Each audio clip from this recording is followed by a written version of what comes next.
Hello and welcome to Achievers Hive dear learners, hope you all are doing very good. हम last video को आज continue कर रहे हैं। वहाँ पर हमने साइकोलॉजिकल मॉडल्स की बात की थी। ये लास्ट वीडियो है हमारा एबनॉर्मेलिटी के बारे में। हम ये जो टॉपिक है वो क्लास 12th के लिए ले रहे हैं, socio cultural and diathesis stress model. इसके अलावा इस टॉपिक को वो सभी लोग पढ़ सकते हैं, अंडरस्टैंड कर सकते हैं जो किसी भी कॉम्पिटिटिव एग्जाम की तैयारी कर रहे हैं और साइकोलॉजी में उनका ये टॉपिक उन्हें पढ़ना है। अगर आप जनरल भी ह्यूमन बिहेवियर में बहुत ज़्यादा इंटरेस्टेड हैं तो भी ये वीडियो आपके बहुत काम का है। हम आज बात करेंगे socio cultural and diathesis stress model के बारे में, which talks about the abnormal behaviour. ये जो मॉडल्स हैं वो एबनॉर्मल बिहेवियर के रिगार्डिंग हैं और मेन फोकस हमारा डायथेसिस स्ट्रेस मॉडल पर रहेगा। अगर आपने अभी तक के हमारे पिछले कोई भी वीडियोस देखे नहीं हैं तो उनको प्लीज़ विजिट ज़रूर कीजिए through the link, and the link you will find in the description box below. चलिए स्टार्ट करते हैं आज का topic. But before that I would like to let you know कि आप हमें इन सोशल मीडिया हैंडल्स पे फॉलो कर सकते हैं, हम हमारे साथ टेलीग्राम चैनल पे ज्वाइन हो सकते हैं। आप हमसे कनेक्ट हो सकते हैं through any mode and medium which is given to you right hair.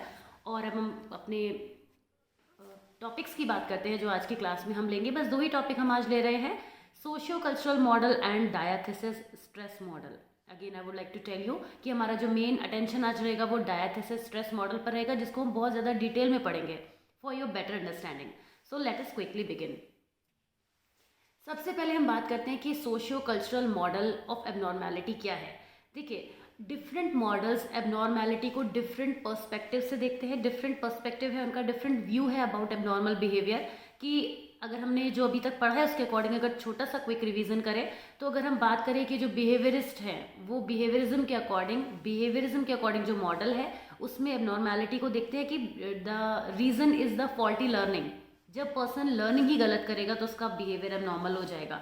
Cognitive model की बात करें तो कॉग्निटिव मॉडल ये कहता है कि जो हमारी फॉल्टी थिंकिंग होती है, जब हमारे थॉट्स गलत होते हैं, हम पार्शियल सोचते हैं, बायस्ड होते हैं, कोई भी प्रॉब्लम हमारे थिंकिंग लेवल पर आती है तो वो वजह बनती है हमारे एबनॉर्मल बिहेवियर की। तो हर एक मॉडल हमारे एबनॉर्मल बिहेवियर को या हमारे अंदर जो साइकोलॉजिकल डिसऑर्डर्स बर्थ लेते हैं उनकी जो वजह है वो अलग अलग देखता है। तो सोशियो कल्चरल मॉडल क्या वजह देखता है इसको अब हम समझेंगे। जैसा कि नाम से क्लियर है, सोशियो एंड कल्चरल, तो वो सारे फैक्टर जो हमारे सोशल एनवायरनमेंट में प्रेजेंट हैं, हमारे सोशल वर्ल्ड का पार्ट हैं। देखिए कुछ हाइलाइट्स यहाँ पे हमने लिखे हैं, जैसे कि family structure, social networks, societal conditions और भी बहुत सारे, इनको डिटेल में बात करेंगे। हमारे कल्चर का जो पार्ट है, हमारे एनवायरनमेंट का जो पार्ट है, वो सारी चीज़ों में जब हमें प्रॉब्लम फेस करनी पड़ती है या हमारे साथ किसी भी तरीके की प्रॉब्लम होने लगती है तो हमारे बिहेवियर में एबनॉर्मेलिटी देखी जाती है। अगर ये एबनॉर्मेलिटी लॉन्गर पीरियड के लिए एग्जिस्ट करे तो ये हमारे अंदर साइकोलॉजिकल डिसऑर्डर्स को बर्थ देती है। ये तो लाइन मैं आपसे अब तक कई बार कह चुकी हूँ अपने सारे वीडियोस में कि जब एबनॉर्मेलिटी लॉन्गर पीरियड के लिए स्टे करती है तो वो डिसऑर्डर्स की फॉर्म लेती है। तो सोशियो कल्चरल मॉडल में यही कहा गया है कि एबनॉर्मल फंक्शनिंग जो होती है वो हमारे सोशल और कल्चरल फैक्टर्स की वजह से होती है। अगर फैमिली स्ट्रक्चर का मतलब यहाँ पे क्या है, हमारी फैमिली का एनवायरनमेंट क्या है, हमारे कल्चरल वैल्यूज़ क्या हैं, पेरेंट्स जो है वो अपने बच्चों को क्या चीज़ें दे रहे हैं इन द इन्वायरमेंट, ये हमारे बच्चे के अंदर जो है वो एबनॉर्मेलिटी को जनरेट करने की एक वजह बन सकती है। सोशल नेटवर्क्स, बच्चे के या पेरेंट्स के या फैमिली के किसी भी मेंबर के, किसी भी ह्यूमन बीइंग के सोशल नेटवर्क्स कैसे हैं, किस तरह के लोगों के बीच वो उठता बैठता है, किस तरह के लोग जो हैं उसकी लाइफ को इम्पैक्ट कर रहे हैं, किन लोगों के बीच बैठकर वो चीज़ें सीख रहा है, ये सारी चीज़ें भी पर्सन के बिहेवियर नॉर्मल रहेगा या अब होने की कंडीशन की तरफ बढ़ेगा, इस बात को बहुत ज़्यादा इम्पैक्ट करते हैं। सोसाइटल कंडीशंस कैसी हैं, लोग किस तरह के सोशल एनवायरनमेंट में रह रहे हैं, ये सभी चीज़ें एक दूसरे से कनेक्टेड ही हैं। वैसे देखा जाए तो सोसाइटल कंडीशंस में कुछ नया नहीं आएगा कि सोशल नेटवर्क कैसा है, फैमिली स्ट्रक्चर कैसा है, लोगों के बीच उसका उठना बैठना किस तरीके का है, किस तरह के लोगों के बीच में पर्सन जो है वो ग्रो कर रहा है। इंटरपर्सनल रिलेशनशिप, एक फैमिली के अंदर लोगों के आपस में किस तरह के रिलेशनशिप्स हैं, they are sharing good bond with each other, एक दूसरे की हेल्प कर रहे हैं, नहीं कर रहे हैं। इंटरपर्सनल रिलेशनशिप सिर्फ फैमिली तक ही रेस्ट्रिक्टेड नहीं होते, जब बच्चा स्कूल में जाता है या बाहर वर्क प्लेस पे जाता है तो वहाँ लोगों के बीच उसके इंटरपर्सनल रिलेशनशिप किस तरह से डेवलप हो रहे हैं। इंटरपर्सनल का मतलब होता है दो लोगों के बीच का जो रिलेशनशिप होगा उसको हम इंटरपर्सनल रिलेशनशिप कहेंगे।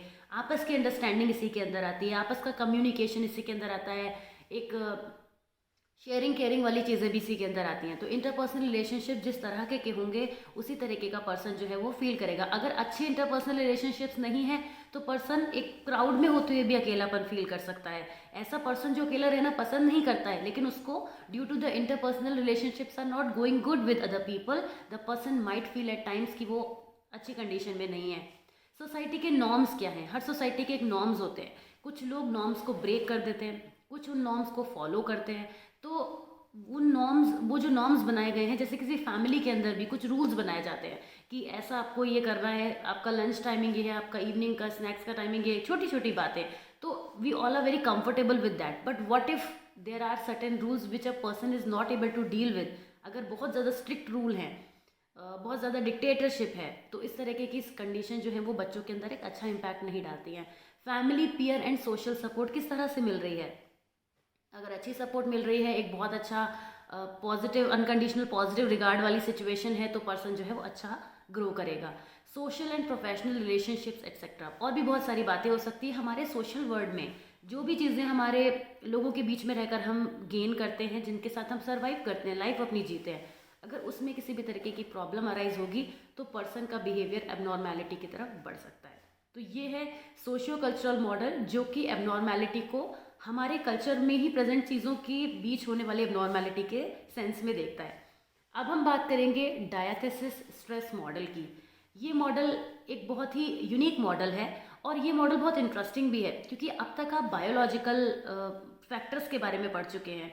जो भी पर्सन के अंदर बायोलॉजिकल फैक्टर्स होते हैं, चाहे वो उसको हेरिडिटी में मिले या उसके अंदर एग्जिस्ट करते हों, जब वो एनवायरनमेंट से इंटरैक्ट करते हैं, आप डायथेसिस स्ट्रेस मॉडल को बायोलॉजी और एनवायरनमेंट का कॉम्बिनेशन भी देख सकते हैं। डायथेसिस स्ट्रेस मॉडल हेरिडिटी और एनवायरनमेंट के कॉम्बिनेशन की बात करता है, जो कि अभी तक किसी भी मॉडल में नहीं की गई है। और सबसे इंपॉर्टेंट बात यह है कि जो हेरिडिटी और एनवायरनमेंट है, ये दो ऐसे फैक्टर्स हैं जो बहुत ही ज़्यादा डिबेटेबल हैं। कहीं पर भी ये कभी विन नहीं करते, विन विन सिचुएशन में रहते हैं कि दोनों ही इंपॉर्टेंट कंसीडर किए जाते हैं। तो डायथेसिस स्ट्रेस मॉडल में इन दोनों फैक्टर्स को बहुत इंपॉर्टेंस दी गई है।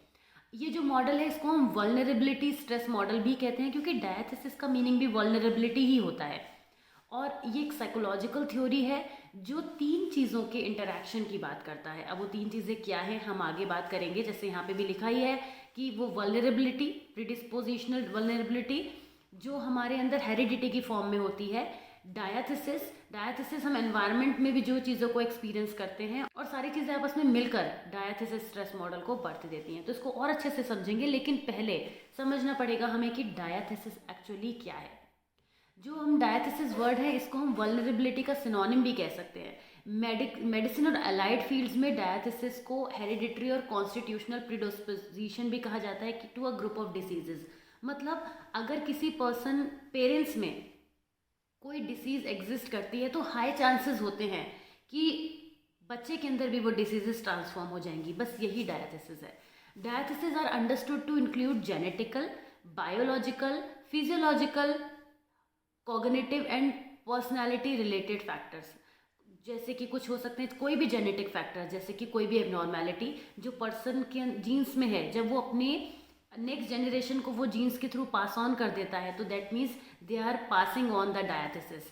अब वो न्यूरोटिसिज्म भी हो सकता है, कोई भी चीज़ हो सकती है, कोई भी एक्सपीरियंसेस हो सकते हैं जो कि जीन्स के थ्रू पर्सन रिसीव करता है, क्योंकि हमारे अंदर बहुत कुछ जीन्स के थ्रू अपने पेरेंट्स से आता है। तो ये सारे ही फैक्टर्स जो होते हैं वो डायथेसिस हो सकते हैं। डायथेसिस का बहुत ब्रॉडर मीनिंग भी है, लेकिन अगर अभी हम समझे तो हम बस यही कहेंगे कि डायथेसिस वो वल्नरेबिलिटी है जो हमें अपने पेरेंट्स से जीन्स की फॉर्म में मिलती है।